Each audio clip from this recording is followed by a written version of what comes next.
सन 2124, तारीख 12 अगस्त। उल्का में बैठा मैं, कैप्टन व्योम, आज पता नहीं क्यों इतना अकेला महसूस कर रहा हूं। मेरा मन जो कहता है उसे मेरा दिल नहीं मानता, और दिल की सुनने को मन इजाजत नहीं देता।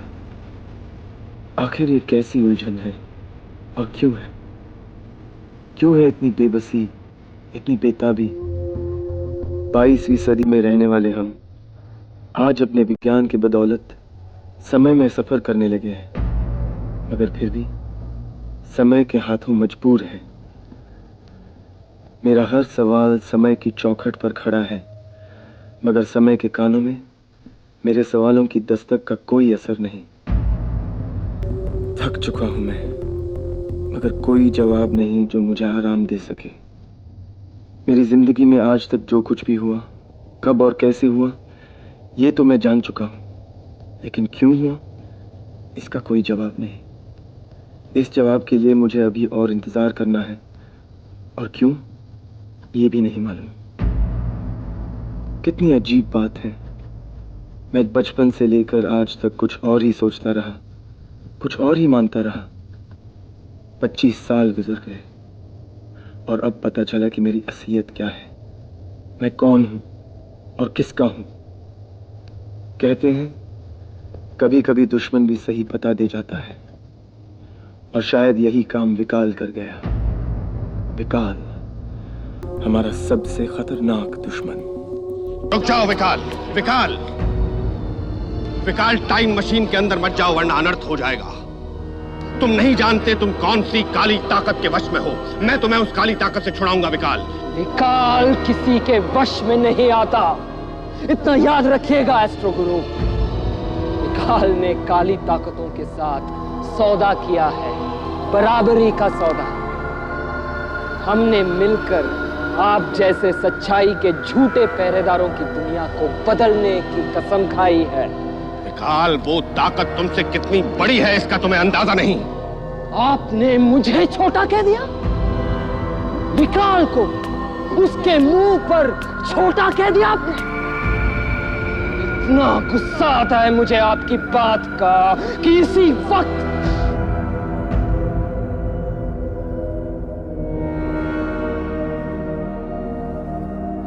मैं ऐसा नहीं करूंगा। आपके अतीत में जाकर आपको उस उम्र में मारूंगा कि इतिहास बदल जाएगा। और विकाल मेरी टाइम मशीन चुरा कर इतिहास को बदलने चला गया। यदि वो ऐसा करने में सफल हो गया तो मानव जाति का भूत, वर्तमान, भविष्य सब कुछ नष्ट हो जाएगा। न विज्ञान रहेगा, ना ही कोई आविष्कार, न अंतरिक्ष सेना, न विश्व सरकार, न एस्ट्रो गुरु और ना ही कैप्टन व्योम। रहेगा तो सिर्फ काली ताकतों का मोहताज एक अनंत अंधा युग।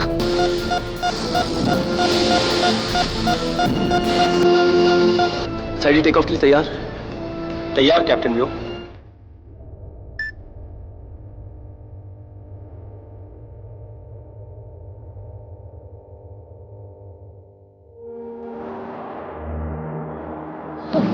ये रहा चंदू भाई का ताजमहल। चंदू भाई, हे चंदू भाई, चंदू भाई।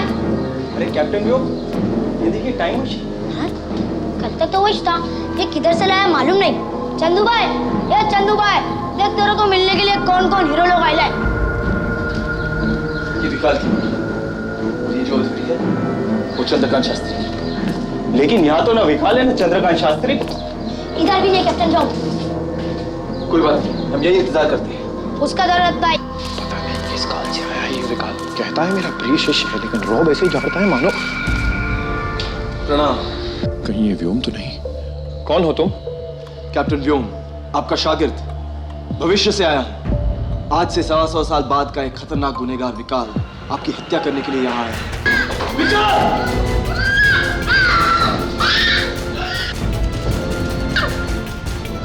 विकाल मर्द औरत के पीछे नहीं चले। और तुम्हारे हाथ में हथियार जो है, लो फेंक दिया।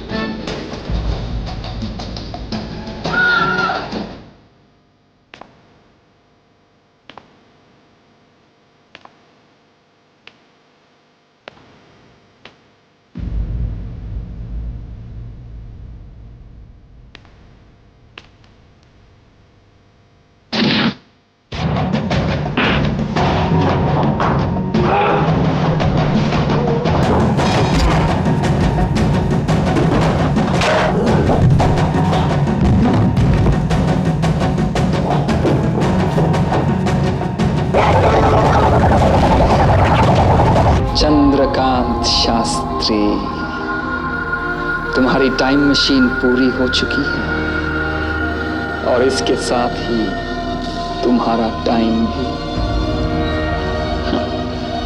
अपनी मौत के लिए तैयार हो जाओ एस्ट्रो गुरु। लेकिन पहले मैं आप लोगों को अपने टाइम मशीन से परिचित करा दूं। इसमें बैठकर आप अपने भूतकाल और भविष्यकाल दोनों में सफर कर सकेंगे।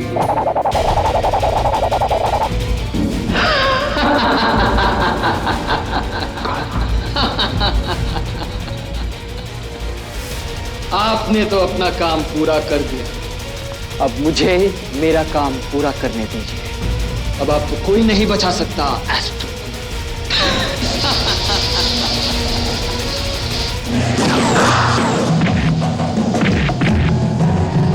अपने आप को मेरे हवाले कर दो विकाल। अभी नहीं, मैं छोटू, मेरा साथ। आप तुम्हारे गायब होने की कोई उम्मीद नहीं है विकाल।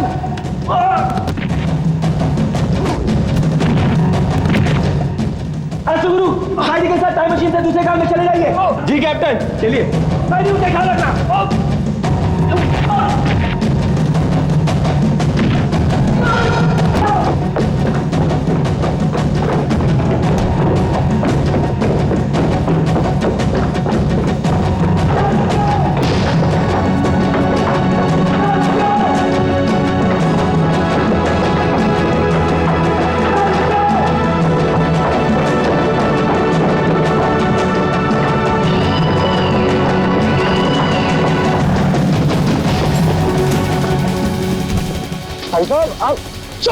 ये क्या हो रहा है? विकाल! व्योम! एक कदम भी आगे बढ़े तो इसको उड़ा दूंगा। निहत्थे के पीछे मत छुपो विकाल।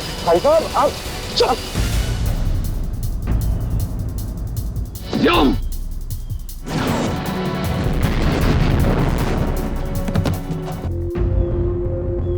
मैंने आपको पहले कहीं देखा है?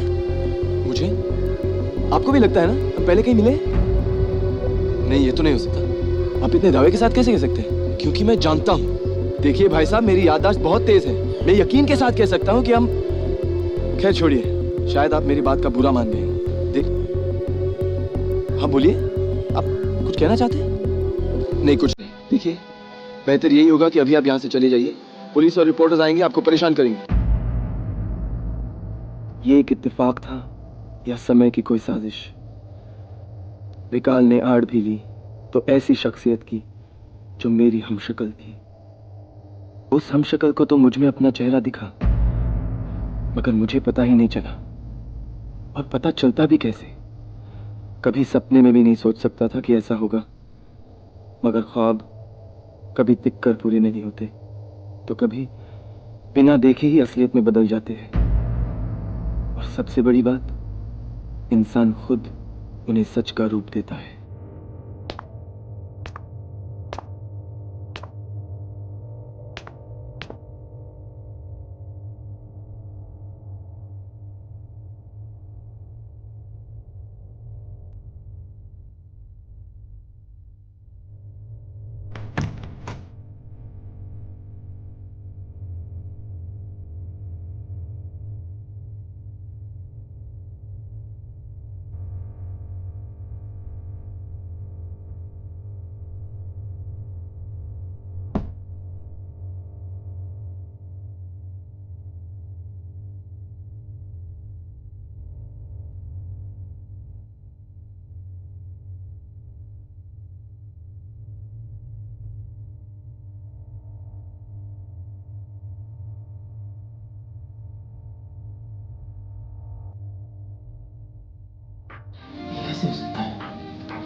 क्या हुआ? क्या हुआ? ओम स्वरूप मेरे पिता है। आओ बेटे, अपने पिता के गले नहीं मिलोगे? खुशी भी अजीब है, अपने साथ सदमा लेकर आती है। बाबा, एक तरफ पिता मिले तो दूसरी तरफ अपनी माँ की असलियत का पता चला। मेरे पिता जिस नैना से प्यार करते थे वो अब इंसान नहीं थे। परछाई नाम की पराजीव उनमें प्रवेश कर चुकी थी। पराजीव? तुम्हारी माँ पराजीव कैसे हो सकती है? मैं नैना को चाहता हूँ, बेहद चाहता हूँ। हालांकि आज तक मैंने उसे ये बात कही नहीं, क्योंकि मुझे जरूरत ही नहीं पड़ी। लेकिन मैं जानता हूँ कि वो मुझे अच्छी तरह समझती है और पसंद भी करती है। यहाँ तक कि उसने एक पत्नी की तरह हुक्म भी चलाना शुरू कर दिया है। अभी तो सिर्फ शादी करना बाकी है। लेकिन वो मेरी माँ नहीं है। लेकिन व्योम, जब मैं नैना के सिवा किसी दूसरे लड़की को छूने के लिए तैयार नहीं हूँ, तो पराजीव का सवाल ही कहाँ से पैदा होता है? कहीं ऐसा तो नहीं कि डॉक्टर ओम स्वरूप पर हमारी बेटी का दिल आ गया? काला साया, उन्हें एक मौका दीजिए। मैं उन्हें बहुत अच्छी तरह समझने लगी हूँ। तुम्हें पृथ्वी पर डॉक्टर ओम स्वरूप को समझने के लिए नहीं, बल्कि उनको मिटाने के लिए भेजा गया है। तुम उन्हें मिटाओ और वापस लौटो, समझी? परछाई, मेरी माँ, न जाने कैसे मेरे पिता से मोहब्बत कर बैठी और अपने ही साथियों के खिलाफ होकर उन्होंने पराजीवों के हमले को नाकाम करने में मेरी मदद की।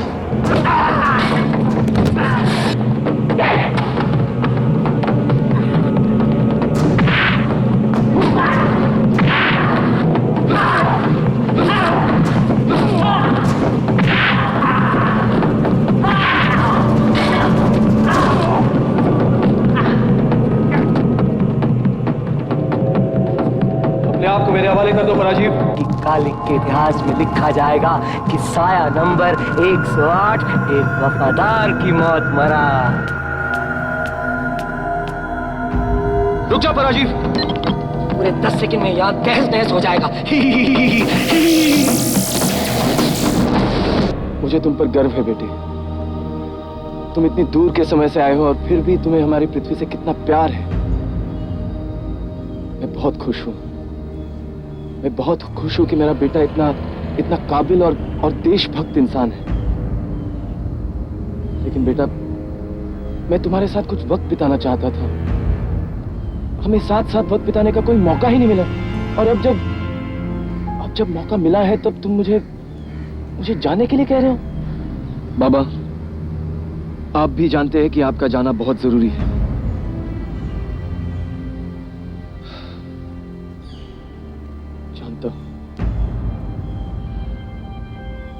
और आज पहली बार मुझे ऐसा लगा कि अगर मैं जाऊंगा तो किसी अपने को अपने पीछे छोड़कर जाऊंगा। बाबा, हम जल्दी मिलेंगे। चलो परछाई, हमें कहाँ जाना है? फिर मिलेंगे कैप्टन। फिर मिलेंगे। जिंदाबाद। अपने पिता से बिछड़ने को खुद मुझे कहना पड़ा। ये छोटू, जब तक काम था तब तक साथ रखा, काम खत्म दोस्ती खत्म। ऐसा नहीं है छोटू। तुम एक दोस्त ही नहीं, एक सच्चे दोस्त हो। बस हीरो बस, अपन ने बहुत पिक्चर देखे लाए क्या? दोस्त बोल के अपन को टोपी पहनाता है। छोटू, मैं तुम्हें कैसे समझाऊं? दोस्त, तुम्हारा जो आज है वो हमारा बीता हुआ कल, और हमारा आज तुम्हारे लिए भविष्य। मैं तुम्हारी जिंदगी के समय को कैसे बदल सकता हूँ? ना तो मैं छोटू की जिंदगी को बदल सकता था और ना ही अपनी। मेरी पूरी जिंदगी कभी न खत्म होने वाली जंग बन चुकी है। पाब्लो, आपसे किसने कहा कि हमारा मिशन खत्म हो गया है? हमारा असली मिशन तो अभी शुरू हो रहा है, हमारे सबसे बड़े और खतरनाक दुश्मनों के खिलाफ, कालिक के पराजीव।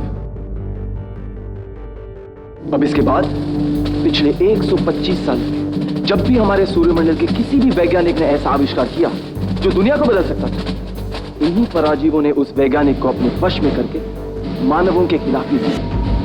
जरा सोचिए सर, आयो जेल के 12 कैदी जो हमारे सबसे महान वैज्ञानिक थे, उनका क्या हुआ? फाल्गुन ग्रह की महान वैज्ञानिक, पराजीवों की बेजोड़ जानकार जो किसी भी जीव के विकास क्रम को पलट सकती थी।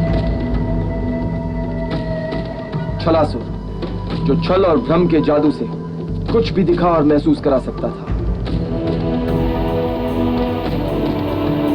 पारस, अणु के रहस्य को जानने वाला, जो किसी भी धातु को किसी भी दूसरे धातु में बदल सकता है, किसी भी धातु से परमाणु विस्फोट करा सकता है। मॉर्फो, कोई भी रूप धारण कर सकने वाला।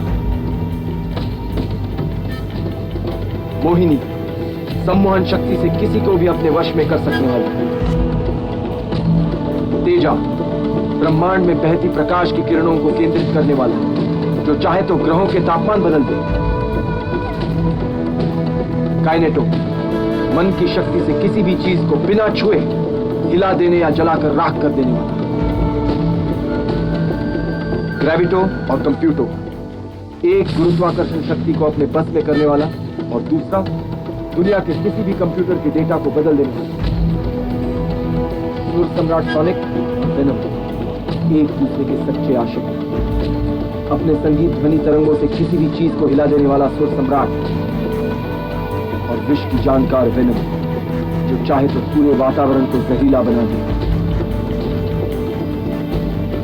और अंत में विकाल, जो भूत से भविष्य जहां चाहे सफर कर सकता था और जिसने भूतकाल में जाकर पृथ्वी के इतिहास को बदलना चाहा। इन सबको कालिक के पराजीवों ने अपने वश में किया और हमारे ही खिलाफ उकसाया। सर, इन पराजीवों ने जब भी हम पर हमला किया है, हमारे सूर्यमंडल के श्रेष्ठ वैज्ञानिकों को हमारे खिलाफ भड़का कर किया है। और आज हमारे बीच एक ऐसा शख्स मौजूद है जो उन 12 वैज्ञानिकों से भी बढ़कर है। तुम्हारा इशारा कहीं एस्ट्रो गुरु की तरफ तो नहीं? पराजीव के अनुसार 7वें आयाम तक पहुंचने के लिए हमें 4 चीजों की आवश्यकता है। पहला वो मणि, जो दरअसल एक दिशा सूचक यंत्र है जो हमें 7वें आयाम तक का रास्ता दिखाएगा। दूसरा एक खास किस्म का ईंधन, जिसके प्रयोग से हमारी उल्का 7वें आयाम तक का सफर करेगी।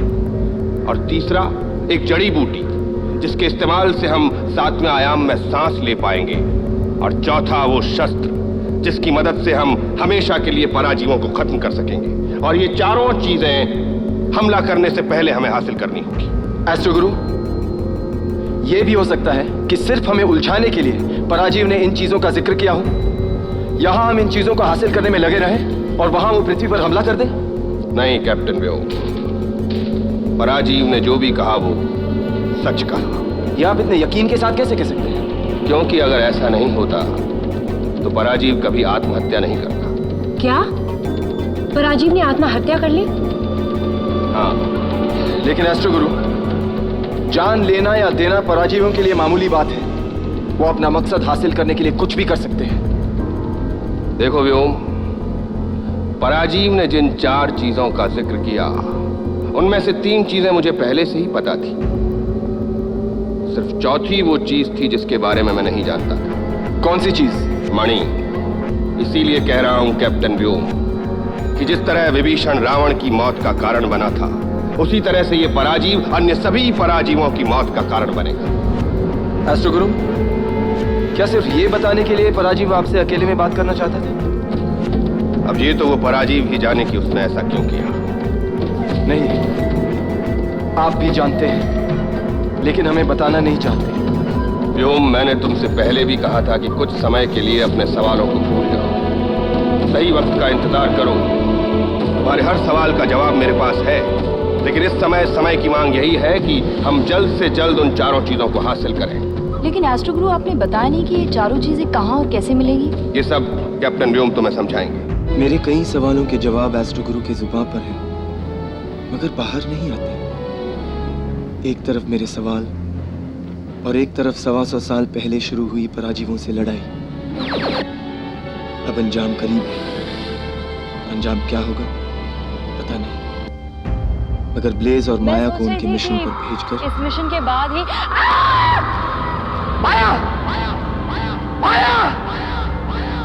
मुझे माया को खोना पड़ा। कैप्टन ब्लेज, कैप्टन व्योम, हमारे मिशन का पहला कदम सफल हुआ। माया कहाँ है? आपने जवाब नहीं दिया कैप्टन ब्लेज। माया कहाँ है?